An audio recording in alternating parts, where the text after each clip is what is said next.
is a routine weekly test. This is a test of the NOAA radio warning alarm device and emergency alert system. During potentially dangerous weather situations and civil emergencies, specially equipped receivers are automatically activated to warn of the impending danger.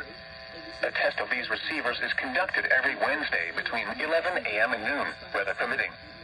In the event of the test being canceled, it will then be rescheduled for the next day between 11 a.m. and noon. This is NOAA radio station WXK62 operating 24 hours a day on the frequency of 162.40 megahertz, with transmitting facilities in Humphreys County. This broadcast originates from the National Weather Service office located near Nashville. This service is provided in part by the Metropolitan Nashville Office of Emergency Management.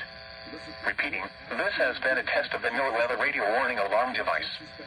During potentially dangerous weather situations, specially equipped receivers are automatically activated to warn of impending danger.